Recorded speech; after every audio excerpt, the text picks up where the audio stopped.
How's it going, my piscatorial pugilists? I thought I'd give you a quick review of my trigger airbrush. It's been a real bonus having it. It has, this particular one has a 0.8 nozzle in it. It's a very similar rig to, or very similar setup to a Iowata Eclipse airbrush, where they have these rather large and reasonably fingerable paint nozzles. They also come with air cap. They come in a 0.8, 0.5 and 0.3 nozzle tips. I've installed the 0.8 on mine and I don't see any reason to change it. This thing squirts out a volume of paint that's beats all my other airbrushes hands down. This can paint a 3-inch lure in 20 or 30 seconds. Easy as pie, complete coverage. It has 3 different paint cups in it, about a 25-30mm, 15, 12mm, and a small 5mm paint cup. What I've done is I actually modified this paint cup. I've removed the threaded section that screws into that and turned it into this, which is an adapter that lets me hook a hose up that I stick up on top of my paint booth. I end up with a gravity feed gun that can hold 200mm with a little 4mm hose coming in here. So when I'm doing clear coats, I can paint nearly 400 lures in a complete run with 250mm of paint. So yeah, absolutely awesome. There are some downsides to it. I use solvent-based paints. None of this applies if you use water-based paints, obviously. But it has neoprene O-rings in it. And they're throughout. They're inside the needle seal. There is no seal between the nozzle and the body. It is a metal-to-metal brass finish seal, so you don't have to worry about the O-ring. This O-ring is one that goes in this cup here. Why they declared to put spares in there, I got no idea. But yeah, so having air bubbles up here in your paint cup, you just tighten up this nut here a little bit more. One of the problems I had was that the handle, and surprisingly the trigger, was made of ABS. The way I cured the handle is I coated it in epoxy. Threw a few sparkles in there just for giggles.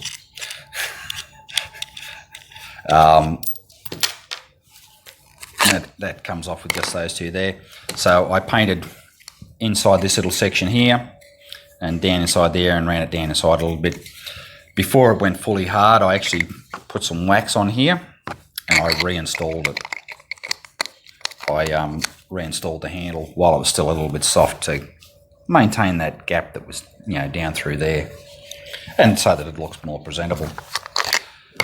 The nozzle,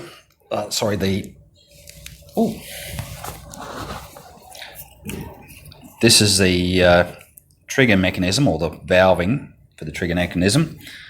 There's a small O-ring on there. You'll see a spring along with a valve inside there that gets pushed down as you pull the trigger back. Excuse me. This valve is displaced, pushed down, unseats that O-ring there, and away you go. To get it back in there, you just drop it in, give it a little wiggle, drop your spring back in, and screw that back up finger tight. Less finger tight than the last one. Last time I done it. It's pretty much a very generic, standard airbrush. Set up from behind, your typical needle chuck, etc. like that, where you can remove the needle. I have done some upgrades to this thing. I actually polished the needle with some Autosol. That's just to stop, to smooth out the surface and make it easier to remove paint. It also means the paint's less prone to sticking on that surface because there's less surface area because it's smoother. I just done that with a small rotary tool. I'll unscrew that trigger for you. The trigger was the biggest problem. I'll show you the original trigger in here. What had happened was that this chrome plating on this ABS, it cracked. and then that let thinners, and at the time I was washing the gun by pretty much drowning it in thinners, just squirt it all over, wipe it down, get whatever residues on there. I didn't care how much. I was pretty copious with the amount of thinners that I washed my brand new brush down with. What I didn't realise is this was made out of ABS. That crack, the solvents ran inside there, and then it deformed the ABS plastic. And there's only a very small shoulder on this here that actually engages on that surface, which is this one here. That surface there that I'm covering up with a screwdriver. So the trigger actually pushes on that. So you can see here, hopefully, if this thing focuses, you'll see the indentation in there. So what I done to cure it over the short period of time was actually to put some epoxy, steel epoxy resin in there and filled in those gaps. And because the steel epoxy resin is far more resistant to thinners, it lasted for about 6 months. At the end of the 6 months, I started getting some wear in there. You can see, hopefully, you'll see a bit of wear in there. It's still protecting the ABS and it's still sealed.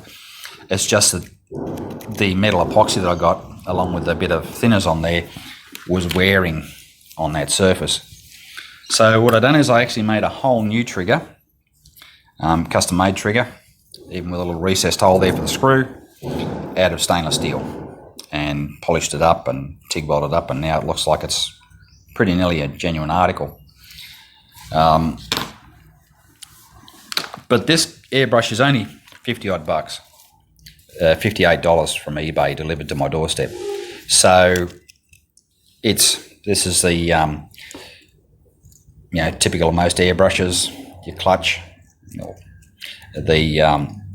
it's fairly loose in this bearing block. There's a small groove in there to keep it lined up, and the whole fit in here is a little bit better, but it's quite a loose fit. That's about as far as I'll probably pull this off here. The crown cap, the air cap. Now all these O-rings are original. I haven't changed them, and I've painted for nearly 2 years with this airbrush, so I'm really happy with it. It comes with a small spanner, so you can disassemble the crown cap, the cap that holds on the paint nozzle, and you'll see that O-ring there. That's original as well, and there it is there. So that's just a metal finish. If you're getting paint bubbles in your cups, then you need to snug this down a little bit. There are holes, hopefully you can see around there. I'll move this out of the way so that a bit of contrast. You can see 3 holes in that air cap that let air into this area to create the venturi that pulls the paint through. These are only brass, so you have to be particularly careful of them. Don't drop them too much. Don't force the needle through. Don't let go of the trigger and let the needle flow forward under its own steam, because that can flare the end of those nozzles. And this particular airbrush has quite a bit of needle stick out, but it also has a fair bit of needle travel as well. I'll just pop the air cap back on and we'll reassemble this thing. It's a nice circular pattern. The edges are reasonably well defined. There is, I'm fairly happy with it. It's comparable with a lot of more expensive brushes. And I'm really happy with it, and I'll have no trouble buying another one for $60. I mean, that's the point of these things, is they're 60 bucks. If all your seals go in 4 or 5 years' time, because it's already been 2 years and I don't see any sign of, there's a small groove in there, and if you look down that hole, you should see a little projected screw that sticks up that stops this from rotating as you're doing up your clutch. Pop that in there.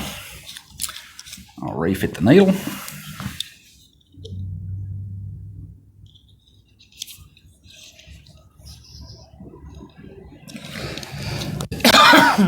Excuse me. Pop that. Well, I'll leave the crown cap off for a moment.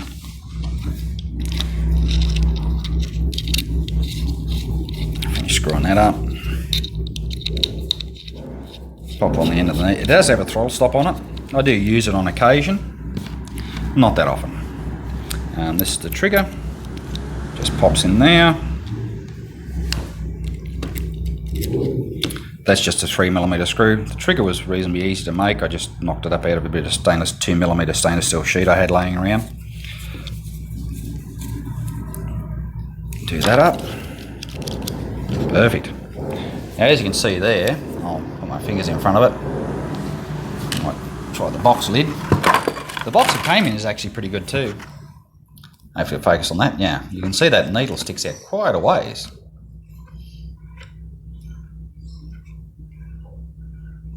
So you do get a fair bit of control with it.